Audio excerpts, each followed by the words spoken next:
Greatness. That's the word that comes to mind as I sit here on May the 16th. Greatness. Because it's upon us. Greatness is upon us, my friends. Hello and welcome back to the Morning Jackpot presented by SoBet.io. I'm going to be very honest with each and every one of you right now. We started this show at 9:07 p.m. and that is because I forgot to press live. And so I basically just did my entire intro for 5.5 minutes. And y'all don't understand. I was screaming. Like, you see me sweating right now. You didn't get to see any of it because I forgot to press live. And I did a whole entire introduction without even knowing that we weren't live. And that's okay. We got a chat already. So I'm going to just get into the chat. Appreciate people tuning in here on May the 16th, but we have a great episode today because a lot happened last night. A lot is happening tonight. A lot to talk about. We got Sam in the chat saying, is it too early to put Tatum top 5? No, it is not. 2 years ago, when Jason Tatum started to really become into the star that he is, this has been a 2 to 3 year process of building from when they went to the finals and we thought they were very good to now realizing how good they got. This is the best chance for the Celtics. It's going to continue to get easier / harder. Who the hell knows? But I'm telling you right now, with the team we got, this is the team to beat. And if you're telling me, give me Luka Doncic, give me Giannis, give me Jokic, give me, I'm not taking any of those guys over Jason Tatum right now. So maybe I'm the wrong person to ask, but I'm here to tell you right now, everyone's really talented. I'm going to go with my guy. I think Jason Tatum is the best player in basketball. Say what you want about Nikola Jokic. Say what you want about Giannis Antetokounmpo. Jason Tatum is the perfect basketball player. Whenever anyone says anything about Jason Tatum and his game, oh, wait, nobody ever does.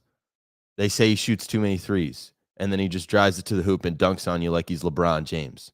The critique of Jason Tatum, the common critique of Jason Tatum, is he hasn't won a championship. That is the only thing that you can say in this current moment to discredit Jason Tatum.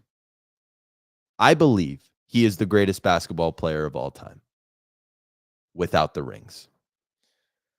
So, yeah. I'm excited to get into today's show. I'm not trying to overreact over a conference finals appearance. I just want to be able to show appreciation for what the duo of Tatum and Brown have done to start their career. This is at the beginning of their careers. This is not at the end. You guys look at all the stats of how many times has this player reached a conference finals, and it's like, I want to say Bron's at like 12. The Warriors trio is at 6. Tatum and Brown are at 5 and 6. It's like, this is going to be the most winning duo in NBA history. This is going to be statistically and mathematically and metamorphically the greatest duo in NBA history. And I'm talking about Jason Tatum and Jaylen Brown, if you were wondering. But yeah, the Mavericks, they bounce back. They get a win in Game 5, exactly what the Mavericks needed out of Luka Doncic. He came to play. I said on the show yesterday that Luka Doncic needed to have a bounce-back game because he played like crap in Game 4. And here we sit. Dallas is up 3-2 with a chance to close it out on their home floor and give their fans, a little sorry for dropping Game 4. We'll get you back with Game 6, beating the number 1 overall seed and clinching a berth to the Western Conference Finals to play Denver. Congratulations. But maybe it's not going to be Denver. Maybe it's not going to be Denver. Speaking of Denver, though, they have a very good game tonight, an interesting one to say the least, against the Minnesota Timberwolves in Minnesota. And obviously, Minnesota's on the brink of elimination. They got to win this one. This is their season right here. Did Jokic and his dominance in Game 5 demoralize and simply break this Minnesota Timberwolves team? I was talking to some people yesterday, some high credit sources. Some people believe that Jokic's 40-point game in Game 5 broke the Minnesota Timberwolves. And by broke, I mean mentally, physically, and emotionally broke the Minnesota Timberwolves. Are they cooked? I don't know. Today, we're going to try and figure out how the Minnesota Timberwolves can possibly win this game, because it seems like it's the most impossible task of all impossible tasks. We also have another impossible task. The Indiana players playing defense. The Indiana Pacers players playing defense. Players, people, pizza. All right, I'm not going to do that again. Papa John's. The Boston Celtics had the best team. They had the best players. They had the better players. They had the better people. And they had better pizza. Papa John's. Stop. Can the Knicks close out the Pacers tonight in Game 6? We're going to talk about that today. We'll talk about the Minnesota Timberwolves and if they got a chance. But, I'm very excited for today's episode. Make sure you leave a like. Make sure you subscribe to the SoBet YouTube channel. And more importantly, sign up for SoBet. Use code Jackpot when you sign up. But go to the Jackpot. Sorry, not the Jackpot website. You're going to get the jackpots at SoBet.io. So go to SoBet.io. Use code Jackpot to sign up. You will not regret it. We're going to be talking about some winnings on there from last night. I mean, yesterday, I just go on there and just click a couple buttons. Bang. Next thing you know, you got $1 million. It's that easy. We do have a special guest. He goes by the name of Nathan. So, without further ado, as we enter our recap and review segment where we get to talk about last night's game. Nathan, are you drumming? Yeah, I was doing like my own intro. It's cool. How you doing, bro? Doing good. Yeah, bro. How we feeling? How we feeling today? The Boston Celtics are the first team to advance. Yeah. Calm, cool, and collected. I feel like Tatum's interview post-game it allowed me to have my mindset. Sometimes you don't need to make up your own opinions. You just got to follow what the great ones are doing. And when Tatum, put on that headset and started talking about what this team's goals are and where their mindset's at and how they feel, man, I've never felt more confident in a team. You just hearing Jason Tatum talk. He's a superstar. He is the superstar. Talk about next face of the league. Give me a break. Jason Tatum isn't the next face of the league. He is the face of the league in this very moment. Sorry. Unless Tatum time is like the fourth segment. I don't even know why we're talking about it yet. What's this segment? This segment is called Recap and Review. And we talk about the Celtics as well. Okay. But we also can talk about OKC and the Thunder. So that's up to you, my friend. Yeah, I genuinely wholeheartedly believed that the Cavs are going to win last night. So hats off to the Celtics, man. They won round 1 and round 2 in 5 games, and another year, fifth straight year that the Boston Celtics are making it to the Eastern Conference Finals. Is that a fact? Is that a fact? Yeah. I'm pretty sure it's only the 3rd straight year. No, 5th. Believe it or not. Bro, they didn't make it when the Bucks did. They lost in the first round. The year before they went to the finals, they lost in the first round. They've been 3 years in a row. Don't try and pull that shit on me. They went 5 or 6 years. Hold on a second.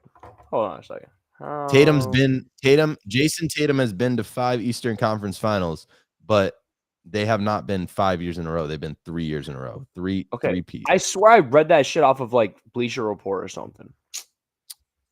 How do they lie? Fake stats. Because they be lying, bro. They just be lying.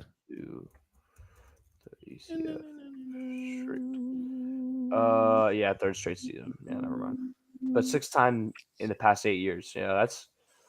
See what happens when LeBron goes out the East. The Celtics run that shit. Yeah, no, the Jason Tatum runs that shit, but the duo of Tatum and Brown runs it. Let's talk about OKC losing, bro, because Dallas did their job. Luka did his job. Luka's the better player. Dallas is the better team. Dallas has the better people and the better pizza. Papa John's. You think so? Said that 3 times this episode already. Yeah. You really want a Papa John's pizza, don't you?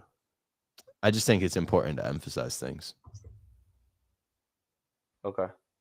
But yeah, no.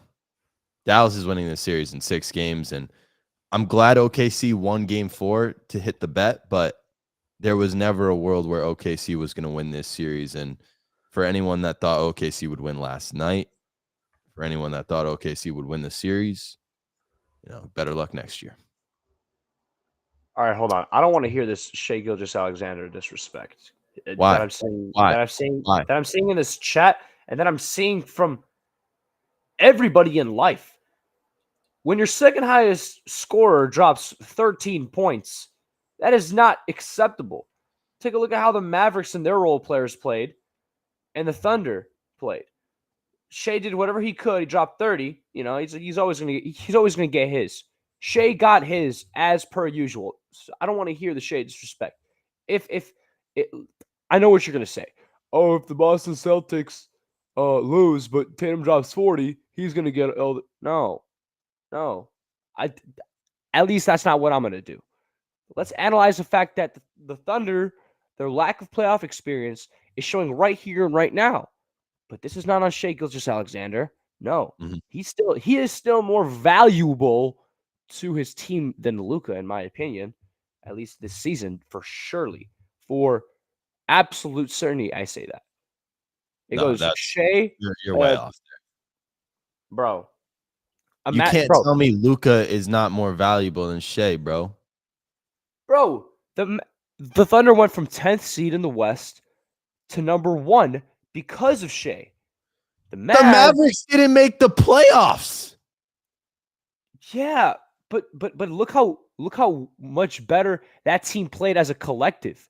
Because you're really gonna tell me, bro, Luka was still averaging like 30 something last year. Like that team, the team made an overall jump. There's better team chemistry in Dallas than OKC. OKC is just struggling right now as a unit. When the second highest scorer drops 13 points, that is not a Shai Gilgeous-Alexander. I get that. I'm not trying to blame Shai for this, but I'm telling you right now, Luka's better than Shai, and that is proven last night. That is proven throughout the entire series. That was not proven last night. Yes, it was, because it wasn't Shai's fault that they lost. It was not Shai's fault that they lost. It was Luka's. And Shai actually shows up for his team. It was Luka's fault that Dallas won. If you want to say Luka's that, fault, bro. I guarantee you, if the roles were reversed, it would be 4-0 Dallas.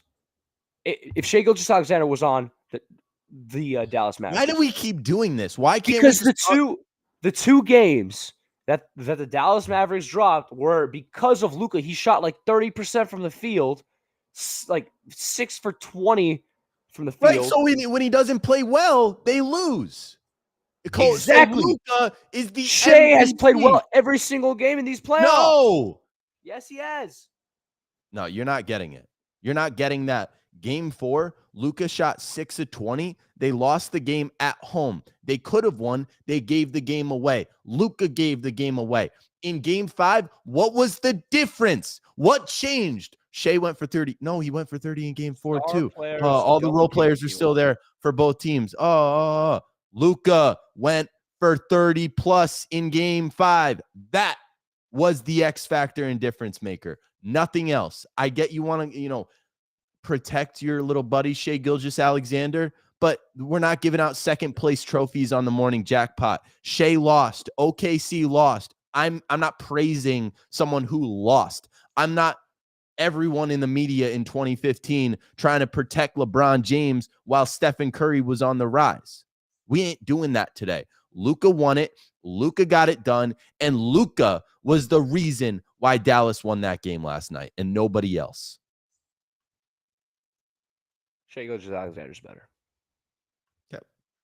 Well, he'll be sitting at home watching the Western Conference Finals when he could have been in the Western Conference Finals if he wanted to prove that he was indeed better than Luka Doncic. You've lost your mind, and everyone's lost their mind. The media is cooked. Bro, who has the better team? It's just that simple. Who Who has the better Kyrie team? Irving. This one team Kyrie has a Irving. better. He has a top 5 point guard as his co-star. Every single like everyone else that shit Yeah, is winning. you just try to boost that ranking a little bit. I'm gonna be honest. I'll say he's a top 5 point guard. Okay, there we go. So then, why you gotta argue it then? Because I know you don't think he's a top 5 point guard. Yeah, he is. I guarantee you could name me 5 point. I'm gonna name Damian Lillard. Damian Lillard is not better than Kyrie all time. No, No. I'm Right taking now. Kyrie over Dame. Right now. I'm taking Kyrie over Dame right now too. Okay, Jalen Brunson. In this very current moment, I'm taking Jalen Brunson, but all time I'm taking Kyrie. Okay, I don't care about all time right now. I care about right now. So you have Jalen Brunson, Trae Young, No. Luka, Yeah. Steph, Yeah. Derek White. Next. All right, maybe you win. I don't know any other point guards.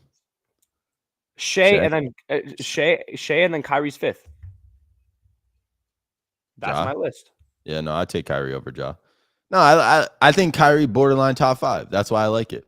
All right, good job. What's this comment? If you put Tatum on the '90s Bulls, would they win more than 6 rings?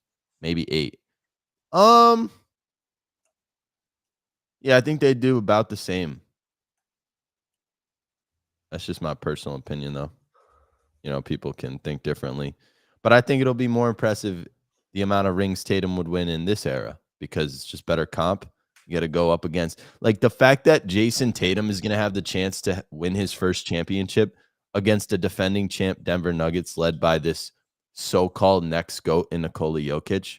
It's the perfect storyline. There's zero excuses to be had here. You got to win it. If you don't win it, it means you're not the best. Man, if you were to put LeBron James on the 90s Bulls and then he just his longevity just leads him to play up to like the 2010s. They win 12 championships minimum. Like he's Bill Russell in the 80s. Yeah. And 90s. Yeah. But yeah, I kind of looking ahead to game 6 for Dallas OKC. Do we think this is Mr. Frog? Mr. Frog's in the chat. Mr. Frog, you better have a beer in your hand. You better be, in bed, just chilling, enjoying the morning jackpot. You better be crunk right now. Mr. Frog. All right. Do you think OKC has any chance in game 6, or is this series a wrap? You think Shea's better than Luka? No. I mean, they travel back to Dallas for game 6, and that roster just looks pretty defeated. I think it's like kind of the same scenario. Like we both know OKC and Minnesota are going home. But I mean, it's just like whenever you're up 3-2 in a series, the team that is up 3-2 has all the pressure. So we'll see if any teams fall under pressure. I'm more confident in Denver closing out this series, but we'll have to wait and see.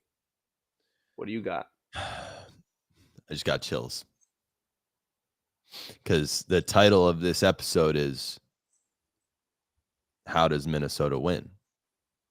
How do they win? You remember in 22 when Tatum and the Celtics were down 3-2 against the Milwaukee Bucks, and Tatum went on the road in an elimination game and dropped 46 points on Giannis's head. All I'm going to say, Ant, the ball's in your court. Because we've been aligning these storylines. It's all been about Tatum did this 2 years, or I'm making it about this. Nobody else is. I'm trying to because I think it's appropriate. But Tatum 2 years ago is what Anthony Edwards is doing right now. And he's now down 3-2 in the same exact situation, but now you get a home game instead of an away game. So look at that. I'm starting to realize that Denver is so consistently, dominant and good, and they just outwear you and out-tear you. But there's something with Anthony Edwards. There's something lingering in my brain right now saying, ain't going to have himself a legendary performance. And I have not said this all week. You know that. I've been the guy that's trying to stick up for the anti Anthony Edwards train. And yet here I sit, game 6. I had Denver in 6. I thought Denver would win 4 straight. I still believe they win 4 straight. But Ant Edwards is going to come out with guns a-blazing, to say the least. And I expect him to go over his points. And I expect this to be an instant classic, all-time close game. This is going to be back and forth, down to the wire. Because I'm telling you right now, Denver does not want to lose. Denver don't want to go back home. Because then if one game, anything can happen. You're Denver, you take advantage of this. If you're Dallas, you take advantage of this. If you're the Knicks, you take advantage of this. Game 6s, they're like, it's a game when you're up 3-2 that you're under the most pressure in many ways. You don't really have much to lose down 3-2, but you have your season to lose. Whereas if you're up 3-2, you at least can drop a game. You got a little room for error. And so I'm thinking the Knicks, Denver, and Dallas, they're all kind of play their best game because they're all going to play freely. And let's be real. Let's be real. You also just named all the 3 best teams. Those are all the teams that are leading in Game 6 right now. I think we could all agree are the best teams in their respective series. So we predicted this, Nathan. We went 4 for 4. If this is what happens, we're set up for greatness right now. If you and Tyrese Halliburton spend the night together, I'm not reading that comment, bro. The end part is the wildest. He's like, I feel like Jack would. I feel like Jack takes it. Bro, what? Moving on. Let's talk about SoBet, and let's see if SoBet truly showed greatness last night while you check out Mr. Frog's play. Because last night, if you're on SoBet, you probably hit a lot of bets. That's all I'm going to say. Derek White hit his 3s last night, didn't he? You bet he did. And this is what I've been doing the past couple of Celtics games. That's crazy. If you guys want like the formula, you basically take the over on 3s for Derek White, because last night it was at 2.5. It's been at 3.5 for plus money. I got it at 2.5 last night. So that was a lock. That shit hit in the first half. Then you had Peyton Pritchard over 1.5 threes. If you don't watch the Celtics like this, or if you don't like have the true appreciation of love for each and every player on the team, you're not going to take a bet like this. You're not going to have a clue that it's going to hit. Like, Peyton Pritchard is the backup point guard that comes into the game and literally just shoots 3s. We need him every game to hit a minimum of 2 to 3 threes to spark a little energy in the bench unit and to get, that second unit going. And it's hit the past 2 games. So Peyton Pritchard over 1.5 threes for the Celtics. Keep an eye on it, but you have to be careful of when you take it, because there are games where Pritchard doesn't see the floor as much. But a game like last night where it's a game 5 late in the series, but you're up 3-1, you're going to play your bench players at home. It was a perfect situation, and I expected kind of a blowout in the last 2 games too. So I was like, oh, that's even better because he could get a garbage time 3-2. That's the best part about taking Pritchard. You get the low line of 1.5, and on top of that, you might get the garbage minutes. You don't have to worry about the Celtics blowing them out. Whether the Celtics blow a team out or not, Pritchard's going to hit that over on 3s. Whereas Tatum or Brown or D. White or Drew Holiday, their overs are in jeopardy every single game because of how good the Celtics are. Bro, you know what I just realized? Game 2, when Rudy Gobert had the birth of his child, and he had to sit out, guess what the Minnesota Timberwolves did? They won that game. And are you saying that Rudy Gobert should sit out tonight? And when he played last game, I don't think I've ever seen a player, let alone a defensive player of the year, get cooked worse than what I've seen.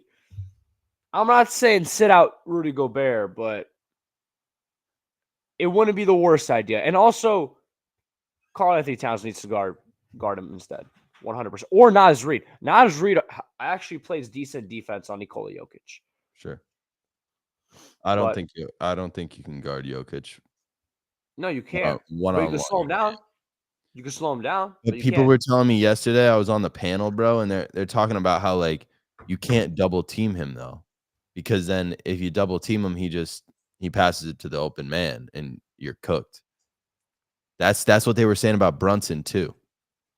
Because I said, I'm like, why don't are we just at the point where we're just waiting for a team to actually guard New York the way that they should be guarded? And they were like, well, there was a team that tried to double Brunson earlier in the year and he dropped 45 on their head.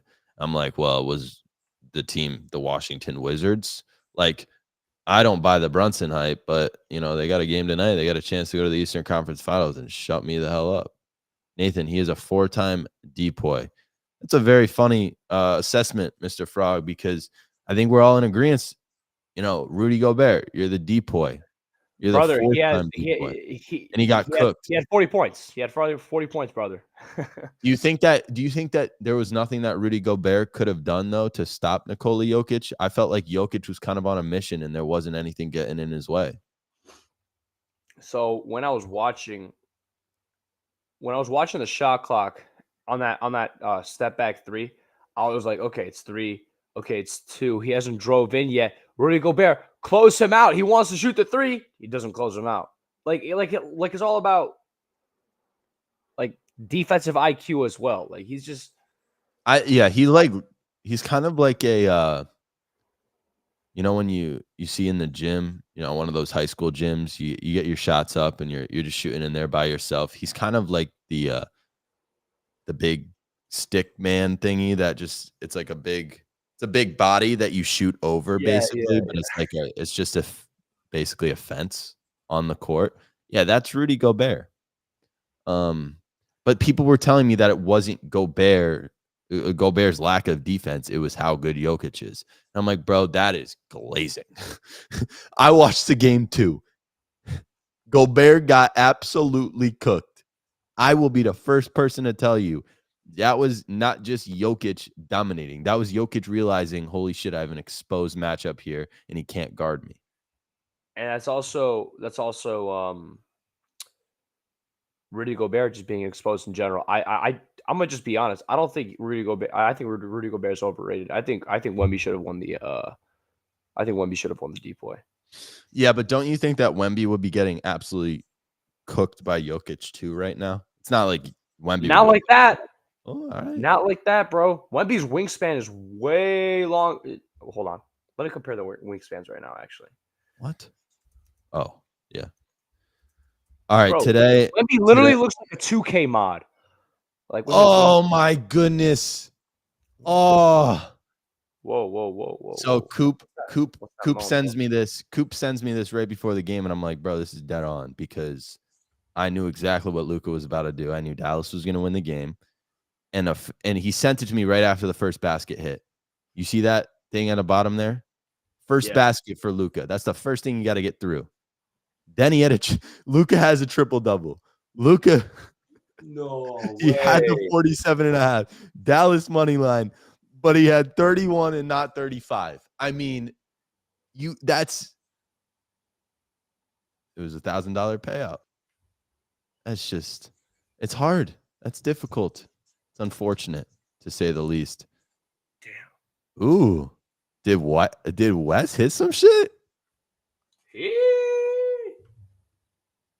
Oh, wait. No. Wes has a play for tonight. Wow. We have to take this. Jack. 156 to 162. Atlanta Dream versus Los Angeles Sparks over 162. Okay, I'm not betting on the WNBA. That is crazy. I am. I made money on it with Caitlin Clark. I think if Wes is dropping a play, we're taking it. All right, Atlanta Dream versus Los Angeles Sparks over 162. Wes. All right. Wait, hold on. I think I know what we're gonna pair it with too. What are we gonna pair it with? Let's see. You said it yourself. You said bro. If y'all were on SoBet, look at this dude in the NBA. He went 7-2. Who is that? Easy picks. Damn, that's crazy. Bro, he went 7-2, up 4 units basically. He hit Shea's over rebounds, assists. Kyrie bricked on everything, bro. Drew Holiday, smack that. Jason Tatum under. All right, bro. Do what you got to do. Max Strus over 3.5 assists. Max Strus plus 5 assists, 6 assists. And then John Gray under 5. Oh, my God. My goodness. Mama. There goes that man. Mama. There goes And that man. then let's see what else we got here. Lloyd, 3 in 1 day. Yeah. That's what I'm talking about, Lloyd. There we Mariners go. first 5. Red Sox under first 5, 4.5. Nerfy bricked. Why are you taking a Nerfy, Lloyd? Why are you making a Nerfy a player of your day, bro? Just stay simple. Astros first 5 -0.5. Bang. Lloyd, hell of a day. Let's see. Did Gutsy do well? Gutsy made me hit a bet yesterday. Yeah, he had a little 1.41 unit winning day. Hell of a day, bro. Another great day. Like, you're missing out on this, bro. This is free knowledge. I get that people post TikToks about what picks they're making, and you can just tail that shit for free. It ain't going to be consistent, and it ain't going to make you money, bro. This makes you shit, bro. Good shit. Good shit. Everyone, I can show the people my FanDuel account right now. Ever since I started doing a so bet, it's been treating me well. So yeah. Everyone sign up for SoBet. Use code Jackpot. But without further ado, we have ourselves a very special guest joining the Morning Jackpot panel, and that is none other than Nasty.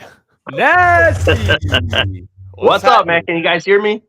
Oh, we can hear you very, very well. Look at the gear you got on today. Yeah, you like this? Detroit Tigers. You got Tatum highlights in the background right now. Look at all those 3-pointers going in by Al Horford, huh? Yeah, I wish I would have took that prop. I actually looked at it, and I was looking at the progressive of 3-pointers that this guy might hit, and I was like, Al Hart, to hit 2 was even money, and I was like, this is going to be one of those nights where he just kind of stands in that fucking corner and just bangs them out, and I didn't take the play, though. I mean, the first few that he took, though, were bricks, and all playoff long. Maybe it's just Horford and Tatum, but they've been really struggling to hit the threes.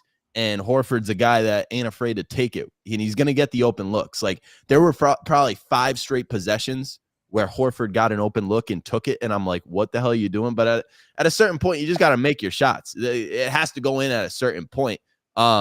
We talked a little bit about the games last night, but you like what you saw? Mavericks get the win, Celtics advance. Any problems there or any concern? No, I thought that game could have gone either way. I still think that the Mavs series goes to 7. I have a ticket in my pocket. I think it's $150 to win 800 that it goes to game 7. No one needs to even win. Just get to game 7. So I'll take it. Yeah. No, that's a good bet. And I think, Shay, Nathan was talking about earlier on the show, basically saying that Dallas has the better team, but Shay's the better player than Luka. And I pushed back and I said, what was the difference between game 4 and game 5? It was the fact that in game 4, Luka played like shit. And then in game 5, Luka played really, really well. Whereas Shay played pretty good in both games. The result changes when Luka Doncic plays really well. He's the difference maker in this series. Am I wrong to say that? Or would you take a guy like Shay over Luka? I would take Luka 100% over Shay, just because Shay is more of just a scorer, in my opinion. I think he's like, this is like our last conversation. Is he a guy that gets everyone better around him? I don't think so. I think he gets his and everyone's like, okay, he's doing his thing. But Luka gets his and makes everyone better, So, I mean, it's one of those teams. Dallas is one of those teams. Dallas goes as Luka goes. So, but if you're sitting there and you're like, hey, we got to pick up five players, I'm definitely taking Luka. Yeah, I think he's top 3 in the league, and I think he's in that tier 1 category when he wants to be. He's just a little consistent, a little banged up. Nathan, you shaking your head over there. Speak your mind, bro. He's still not going to win a championship, so I'm not worried. That's fine. He's not Shea, though. Or, sorry, he's better than Shea. Shea's not him. You're having your own argument against yourself. Exactly. Like shit. You're gonna it be might arguing be against someone me. You're not arguing against yourself. I'm mirroring the camera back and forth. We could just have a little clip right here. All right. Hey, Nathan, are we 2-0? We're 2-0, right? I believe so. Me telling you what the hell. Last night I was big on White. I was like, White's had 3 bad games. I dropped $1,500. That was my biggest play of the night. Over on threes, over 13.5 points. It hit halfway through the second quarter. That's what D White does when he's on. Yeah. He's either way off and he ain't gonna hit that shit, or he's gonna hit it by the first half. I had his over on threes, and that shit hit in the second quarter too. He had 2 right away, and then he had a third one in the second quarter. But Derek White is such a consistent, play. It feels like you can just rely on that. I took Pritchard right before you got on here. I don't know if you heard me, but I took Peyton Pritchard's over on threes, and between him and Hauser, the 2 white boys off the bench for the Celtics, their job is to come in and just shoot threes. If they don't hit 2 threes, they've had a bad game in many ways. Hauser's line was like at half.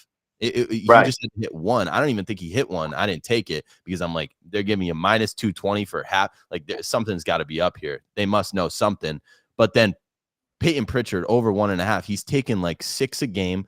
And I was explaining to Nathan, with Peyton Pritchard, he's kind of the bench point guard, right? So you don't have to necessarily worry about the Celtics blowing a team out. As a matter of fact, it almost helps you if they blow a team out, because then Pritchard gets the garbage time minutes. Not only is he going to be able to hit a 3 or 2 when it really matters, but he'll get the whole fourth quarter. Does that strategy, do you ever look at like, oh, this team's definitely going to blow him out, so let me take the bench points, or let me take a bench players over?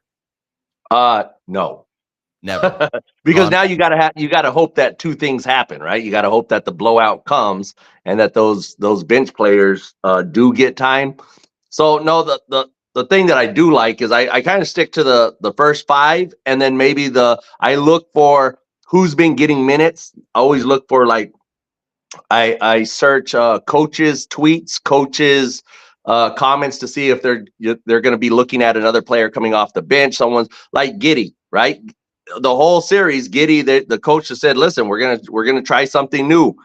They moved Giddey to the bench, and so those are the kind of things you got to look for. The first time I knew they were going to reduce his minutes was the night before, or 2 nights before that game. The coach said that they're going to try a few things, and they're going to try a few things with Joe coming off the bench and Giddey basically not getting as much time.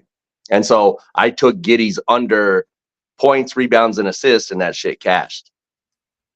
So that's one of those things you got to look for. You got to look for all the clues, the keys, one of those type of things, I like it. So we got 2 games tonight, and I'm sure Nathan is sitting over there just, excited, jiggling his pants or something.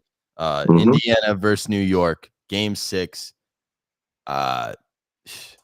It's like, what the hell is going on in this series? I feel like I should have taken your advice you gave me this advice a couple of days ago, and had I applied it to this series and just, stayed calm, cool, and collected, and stayed on one side every game instead of trying to like pick each game, I feel like I just keep going back and forth. I don't know what the hell I'm doing. I'm like, I think the Knicks are going to win this one. I think the Pacers are going to win this one.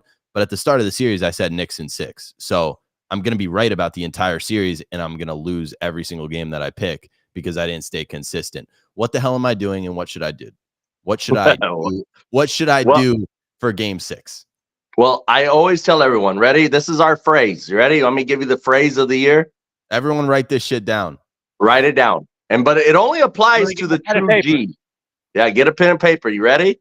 You don't even need a pen and paper. You're going to remember it because it's going to blow your mind, and you're going to say, nasty, that don't even fucking make sense. Ready? Ready for it? I'm locked in. So when I'm dead, put this on my gravestone. Even when I lose, I win. That's the phrase. Even when I lose, I win. And I tell anyone that's ever followed me, anyone that's ever said, hey, Nasty, what the fuck does that mean? Had a drink with me, whatever. Even when I lose, I win means that I'm going to stay true to one side. Okay. This is just going into the point of what you just made. You have to stay true to like what you believe is going to happen in a game. And then you got to stay on that side. If you start zigzagging back and forth on teams and this, it's fine to do that once in a while, but your true game in sports betting should always be sticking to one side. And for you young sports bettors out there, stick to either for a while. Don't be trying to find a favorite and then a dog, a favorite, then a dog, because what happens is that you're going to get caught in what I call a negative zigzag of like, when you thought the dog was going to win, you were on the favorite. And now your mind's like, fuck, I should have been on the dog. So the next day you're like, well, now I'm going to take a dog. And then you jump on a dog side. And then now the favorite's winning. And now you're just like in this negative zigzag. And you're doing exactly what you just said, Jack, of like, I don't even know what the fuck I should do now. Right. Or I don't know what I'm doing. And you're eliminating your possibilities of having a lucky day, right? Luck is part of sports. And so sometimes you always hear people tell me like, Nasty, no matter what I do, I feel like I'm always on a bad beat. Yeah, because you're all over the fucking place, right? You're on the bad beat when you're on the favorite and the dog wins, and then you're on a bad beat when if you stay to one side, you'll see that you have a lot more luck than you do, bad luck. Yeah, you're riding with one team, so like you're gonna get the ups and downs of that one team. But if you pick the winner, it is what it is. That's great advice. I should have taken it. Yeah. So what's the phrase? When you lose, you win. Wow. Nathan. Yeah. Even when I lose, I win. And the reason I say that, and I tell this to my subscribers, as I tell them, listen, guys, we might lose today, but if I stay true to what I know the system works, right? When I say system, I'm saying like whatever the system might say, right? What I have like 3 levels of the reason why I take a play. That this cash is 3 times to my 1 loss. I might lose today, but I'm going to stay true. If I see the same scenario a week from now, I'm going to do the exact same fucking thing that I did, last week. And eventually I'm going to catch my runs that I know that hit at 65%, 67%. And so even if I lose today, I guarantee you we will win later. Yeah. Even sometimes I'll see like the That's prime like the example. Sports betting advice of all time. Yeah, no, it's no. You the message behind this whole spiel that I'm going with is that find systems that work, find systems. I don't know if you guys ever follow like Action Network and stuff. They give you like, if you go into their lab work, and I'm not talking about, those guys are all sports writers, right? They're just giving you content, and it's great content. But I'm saying a lot of them, they'll give you a system like a road teams after a loss in game 6 or historically that's so and so, right? If that matches and that's part of your system, you should always stay with that. You have to know that you can't just, you can't, it's not the Wild West out here where you wake up and you just fucking wake up butt ass naked and you're like, hey, let's get some fucking drinks in us and just start shooting shit. Like, what are you doing? What's your system? What's your theory? I don't know why. I just think Judd's going to hit a home run today. Really? Why? Because he hit 3 in a row. I don't know. Nathan's system is he woke up with a hard-on for LeBron James, so we're going to take his over on 2.5. Are you a Bronny hard-on guy? That's what it used to be. But I actually have a question for Nasty because he's switched up. He's not following your philosophies. No. I've been a so bad guy recently, and listen. So ever since we had that first conversation of ours, Nasty, I think it was like a week ago or something like that, I have been up $416 on FanDuel. This is like a miracle. I feel like a kid on Christmas right now. Yeah. What is a unit for me? I do not know. Let me explain what a bankroll is. You gotta. This is from the core deep, and you gotta follow this. You get an amount of money, ready? That doesn't affect your life. So what's an amount of money that you're willing to lose right now? All 416 of that, right? Like 200. No, is that how much money? I don't know how much money. That's how much money I have in my FanDuel account right now. Right now, okay. So if you're saying that's all you have, is that all you have for this season? Yeah.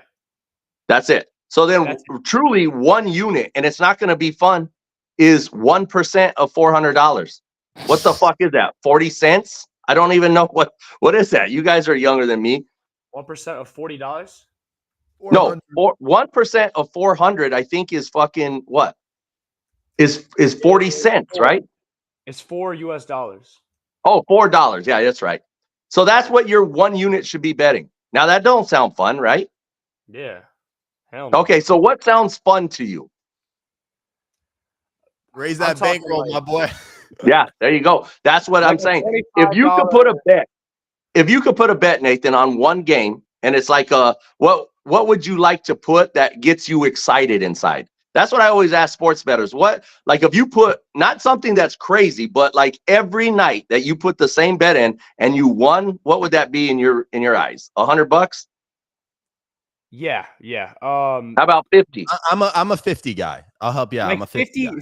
50 to 30, because sometimes like these 2 to 3 man parlays have been smacking, because I have been fucking with the first 5 money lines that SoBet's been dropping. So Yeah, So you got to be either at 30 or 50, right? You can't 30 to pick. 50. I'm You can't saying that just go makes back you and forth. excited.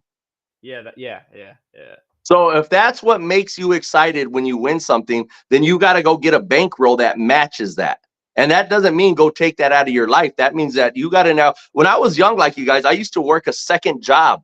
I'm not playing to build my bankroll so that I can get the feeling that I'm looking for. Because if I, like right now, I'll tell you what, if I got up and I bet $100, I won't even check the fucking, I won't even turn the game on for $100.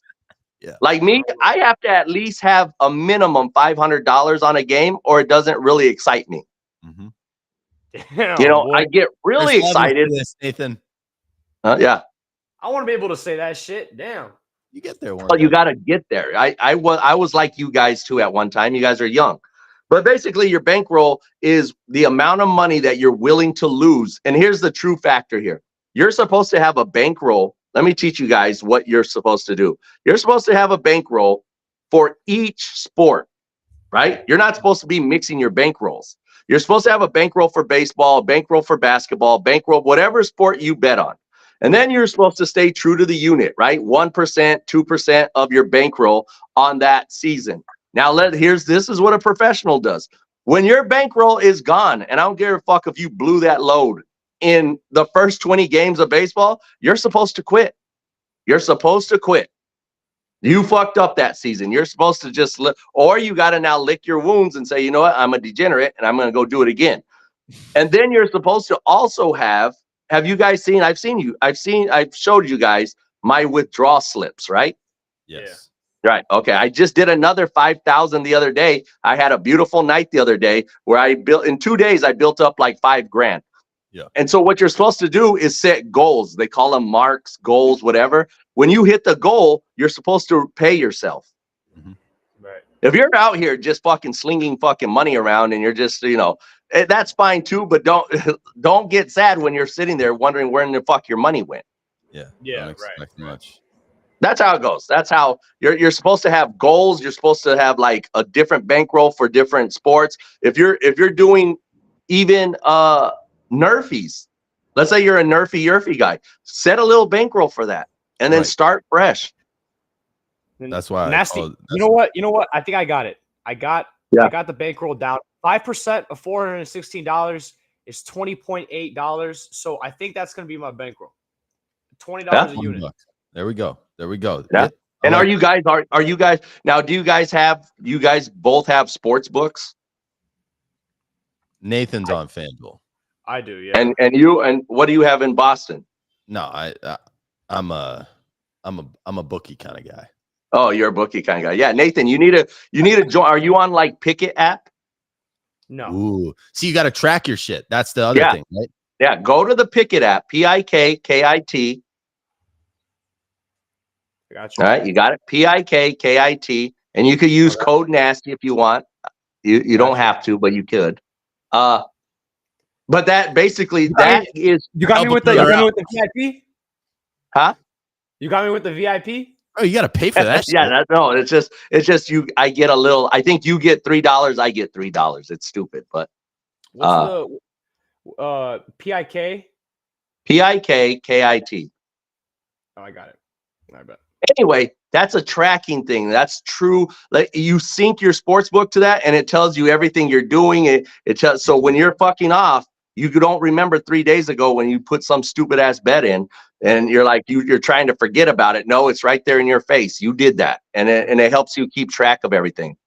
And the other thing about the Pickett app, and I'm not trying to turn this into a commercial, is that you can see there's so many people on there and they're all linking their sports books to it that you see where the money, have you ever went to these websites and you're like, where's the real money that this is real money? And it shows you like 80% of the money here on the Pickett app, which will be millions of dollars, are on New York. That's true data right there. I like it. That's why I like the Pickett app.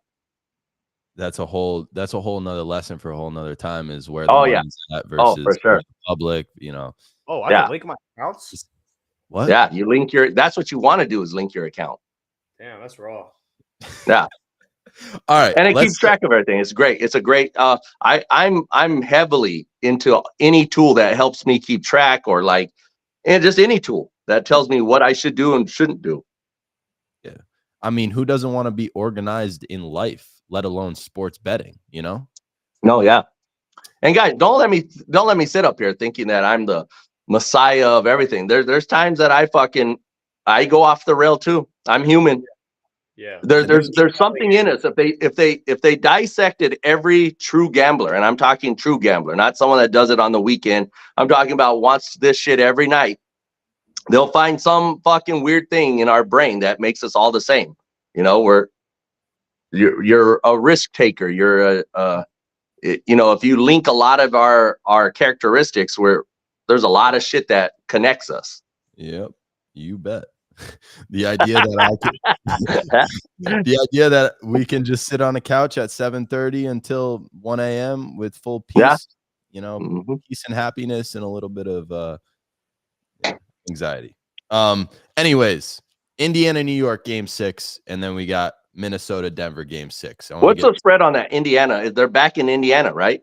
Yeah, let's look here. Because I'm thinking, obviously New York wins game 5 in a blowout. You just got to imagine the Pacers are going to go blow them out in Indiana, right? Yeah. No, I'm probably going to take, I'm going to take that. I'm going to take Indiana, and I'm also going to take, who's the other one? Indiana money line?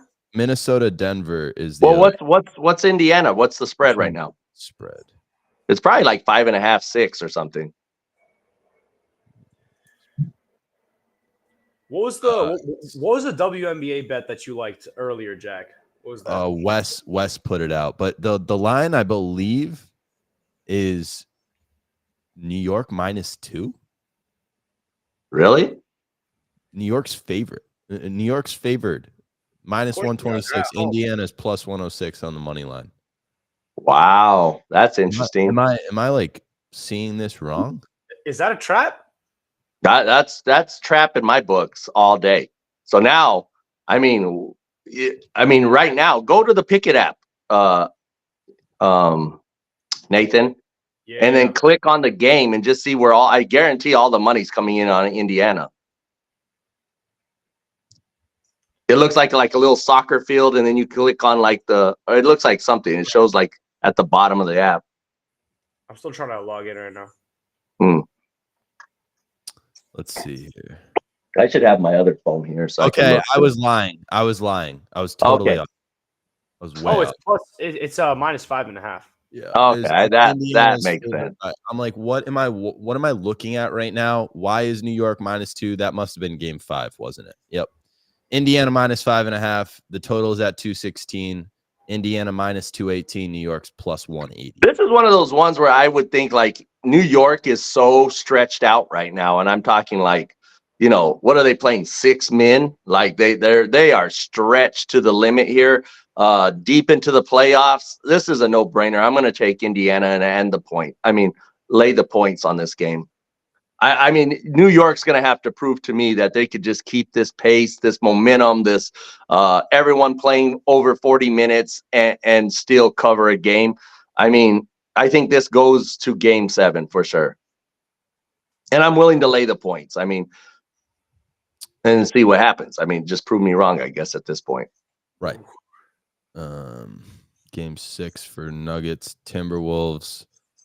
Yeah, a lot of people have just been talking about the Tyrese Halliburton. What kind of Tyrese Halliburton are we going to get for the Pacers? Because when he plays well, when he plays with a lot of confidence and is actually like looking to score, and then obviously that opens up. He's a pass first guy, and people are always just like, shoot the ball more, Tyrese. When he shoots the ball more, that leads to good things for the Pacers, and he tends to be more comfortable at home probably more than not. So, yeah, I like the Pacers tonight in Game 6, but it's a tough We also one. have Minnesota, right? Yeah, so Denver, Minnesota. This is a 2.5-point spread for the Timberwolves.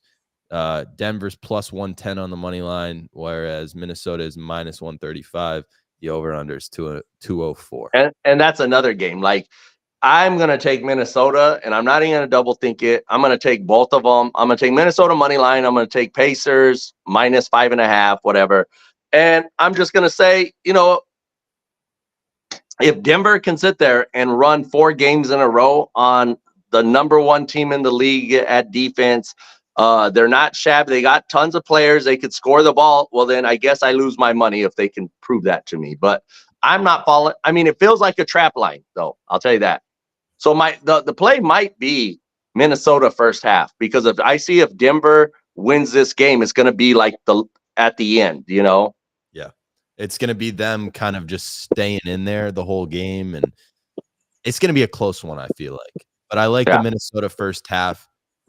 There's a world where I see Denver winning this thing in 6, and I've kind of felt that all along, even after Minnesota went up 2-0. And just to win 3 in a row, it's like, if you win 3 in a row, you win 4 in a row. That's tough. I mean, to keep that pace and Joker just coming out being Superman 4 games in a row. I mean, can he do it? Obviously, yes. But I mean, I could see this being a little letdown game. They're on the road and then they go and, both. I think all 3 games. We got what? We got Dallas. I think all of them go to Game 7. I see that all 3 of them go Game 7. What was your thought on Rudy Gobert's defense against Jokic in Game 5? I want to say it was. I mean, there's only so much you could do, right? I mean, the guy's just out there. I mean, Joker is 2 steps ahead of everyone out there. That's the crazy part. Mm-hmm. Like, if his players everyone just needs to keep moving, Joker's going to find you. Yeah. And when they get, I've always noticed is when Denver slows down is that when they're just all stagnant, standing around, and you see him. Joker starts yelling at fucking Gordon like he's a little 3-year-old, like, what the fuck are you doing? Like, keep moving. Yeah. No, I mean, I think a lot of people got on Rudy Gobert for giving up 40 points. And I mean, I watched the game and there were moments where I'm like, yep, Jokic is just going to go right back to the right hand, spin around and lay it in with the left fairly easily and make it look easy. And yet he's doing it on this 4-time defensive player of the year. So obviously people are going to talk about, is Rudy Gobert really a 4-time defensive player of the year, or is he more of like a liability out there? And I think you have to lean with the fact that Jokic was just on one, and Jokic was not going to let that team lose in Game 5, and he was going to do everything to score that bucket. Right in the huddle, it was get the ball to Jokic and attack Gobert, and there was nothing. When let's just put it this way, Rudy's still the defensive player of the year just because he can't stop one guy. He stops everybody else. So, I mean, you got to be like, hey, the guy's still human. He just met his kryptonite, basically. And that, I mean, you look at it, you can't. Joker's the MVP against the defensive player. Something's got to give. The MVP is a step above a defensive player of the year. So he's doing what he should do. Is there anyone in NBA history, you can go back way in time, that you would say is a guy that could guard Nikola Jokic, or is there not a single soul? Let me think. No, I mean, Shaq was just a massive man, but I mean, I think Shaq's too dumb to guard him. So, I mean, he would just be jumping at every pump fake. No, I mean, Akeem Olajuwon was a very smart center. Tim Duncan's too slow. I'm just going through some of the great centers that I know. I mean, here's the other thing too. We don't have anything. I think Joker is way, he's playing a different game than the rest of these young guys out here are playing. Everyone else is just playing like one-on-ones, and Joker's out here playing like I'm going to get mine. He's basically a big Steve Nash at this point. He's just a big gas-bodied Steve Nash. And we know how you feel about Steve Nash. I mean, he must. Yeah. I'm a Steve Nash guy. Yeah. And obviously Nathan is too. He drafted him. Apparently, He took him right from me, right? first time you Fuck ever heard Steve that. Nash taker. So, All right, so let's wrap. I'm going to wrap this up with it. I'm going to give you my official pick since me and Nathan are 2-0. I've been feeding Nathan on this show, and I think I make it 3. I think I got to keep it going. Let's keep it rolling. All right, my official pick today is I'm going to take the Timberwolves first half money line. Okay, first half money line. I love it. Because I think, remember, my philosophy, and this is one of these things where I always tell you, even when I lose, I win, is that the dog in any game is for the first half and the favorite is for the full game. It's very rare that you'll ever see me take a favorite to win the first half. I think favorites, they're a favorite for a reason, and that's for a full game. A dog figures out, listen, we got to switch something, right? Right now, the Wolves have lost 3 games in a row. So what do you think in the Denver locker room's happening? They're going to say, let's just keep doing what we've done to get here, right? We're not going to change anything. We're going to keep doing what we're going to do. Well, in the dog locker room, they're saying, we need to switch something up. We got to try something. So they're going to be they're the ones that are going to be throwing something new, something different at them. And that's why I always say the dog is for the first half, because what happens then at the halftime mark, the favorite comes in and goes, okay, we see what they're doing to us now. Let's go out, let's adjust to it, and let's go win this game. So that's where I always say the dog is for the first half and the favorite's for the full game. So today we're putting that to the test. Nathan, not that this makes you feel any better, but I fully agree with that pick. Like, I'm wholeheartedly in on it. Yeah. Good. Let's go. Zach and all his experiences. I like the cosign on it. Yeah, I got you, bro. Yeah. And Nasty, how do you feel about my potential pick of the day, which Jack and I were saying before you came on the show, that we feel, well, Jack mostly feels that there's a historic performance from Anthony Edwards coming in this game 6. So 29.5 points, that over kind of looks nice to me, at least. What do you feel about that? I mean, you've seen what they're doing. They're trapping Ant. They want the ball out of his hands.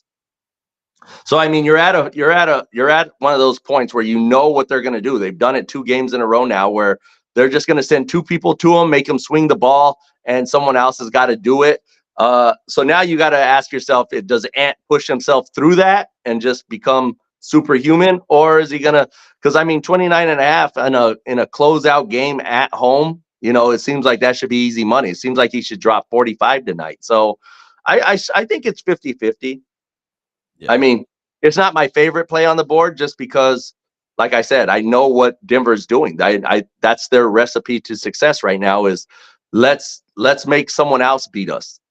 Yeah. Right. To wrap it up, I have one final question, kind of tagging off of that a little bit.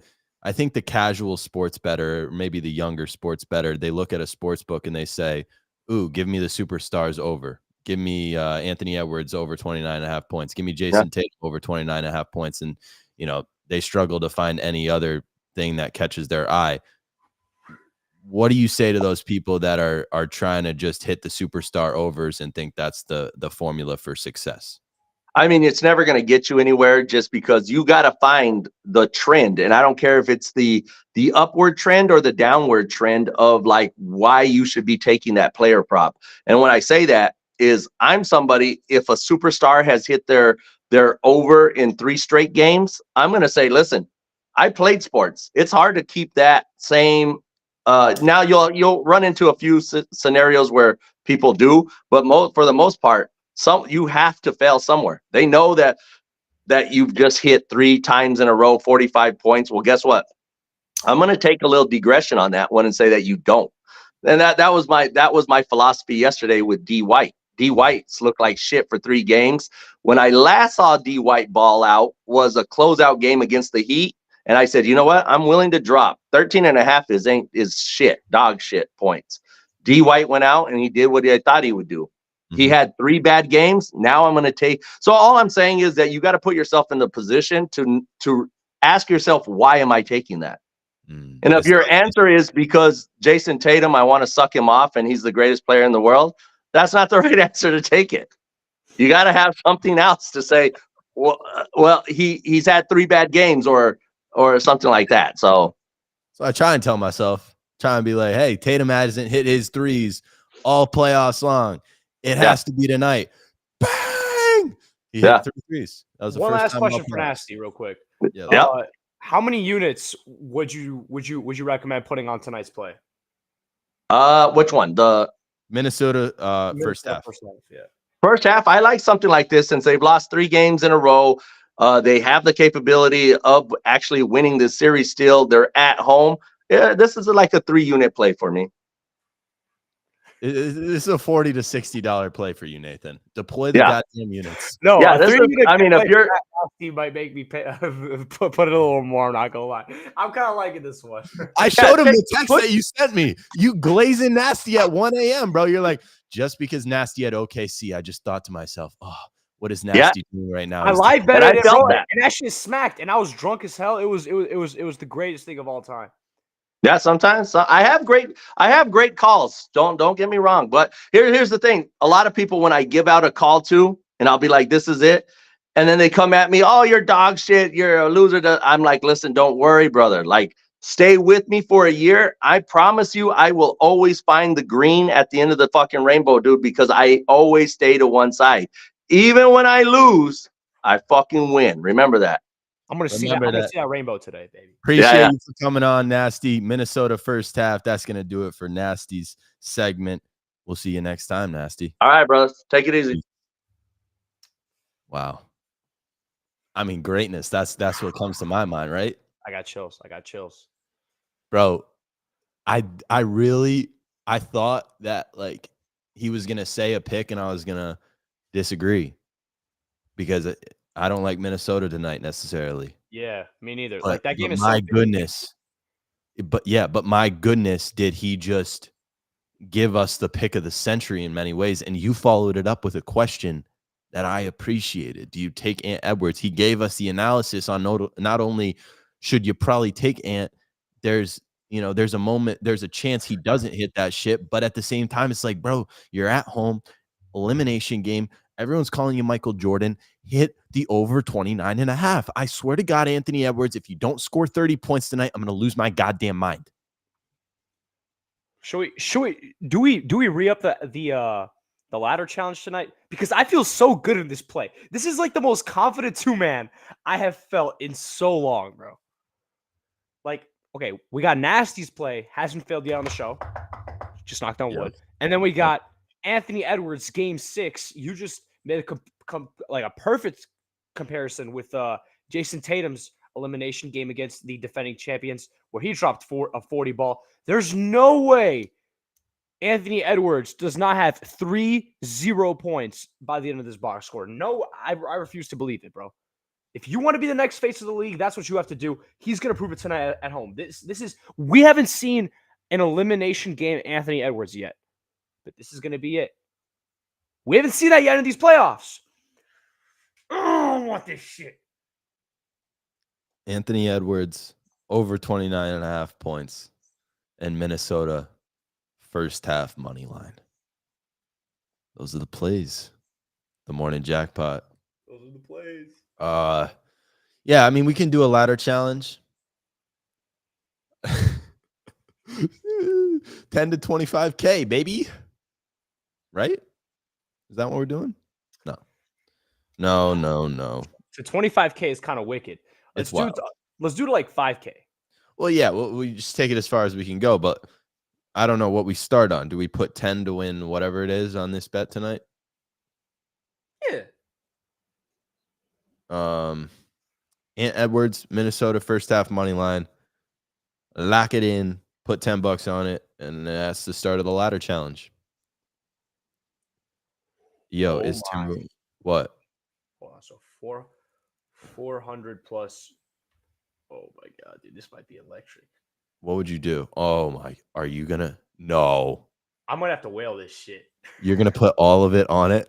All right. We just talked about units, bro. You're about to deploy your entire bankroll. What is it? No. Okay. So I have 416. I'm thinking about dropping 252 to win 501. On Minnesota first half and Ant Edwards over 29.5. Let it fly, brother. What are the odds? I'm going to put a number 1 or 2 behind my back. If you pick the number, I'm going to do it. If not, I'm going to just put 50 on it. All right? 1 or 2. Ready, go. 1. All right. We're gonna gamble. We're gonna gamble smart today. We're gonna gamble smart today. If you said what just transpired, you were holding a 1 behind it. You switched it when you revealed it. It was 2. It was 2. Bro. All right. You know what? I'll give you another chance. Because no way you fucked this up twice. Bro, I want you to win $500. All right. 2. Yeah, it's 2. Yeah, you definitely switched it though. Yeah, you definitely switched it. You definitely had 1 right here. You go. So do we put 252 to win 501? You do that, brother. You do exactly that. It's 520. Bang! I just placed it. Fucking. I'll be honest. If this shit hits, Nathan ain't coming on tomorrow. My boy gonna be drunk. You will not see me here tomorrow. You will not see me here tomorrow. I was gonna be out partying all night. Bro, you know what the craziest part was? You got drunk on a Monday night and you missed a Tuesday show.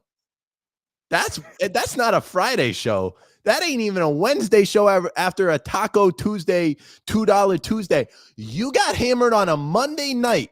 I know. It was my boy's 21st birthday. That's all right. I can't say shit then. Okay. Yeah. Gotta credit where credit is due, you know? Okay. Anyways, that's going to do it for the Morning Jackpot. Make sure you hit the like button. Make sure you keep leaving comments and showing love and supporting the fellas. The Morning Jackpot Monday, Tuesday, Wednesday, Thursday, Friday, every single weekday at 9 a.m. Eastern time. Sign up for SoBet. Use code JACKPOT to sign up. SoBet.io. Use code JACKPOT. You know, we're checking it out on the show every day. We're making sure we know who's hot, who's not. And then, of course, we're bringing on some of the best SoBetters in SoBet history. Nasty coming on the show today and giving us an absolute lock of the century. Minnesota Minnesota first half money line. And then also, you came in, you said Ant Edwards over 29.5. I believe that Ant has a big game. He has to show up, or I'm going to be, on the show tomorrow calling him out for how he sucks. But with that being said, that's going to do it. Nathan, I hope you hit your bet. The Morning Jackpot.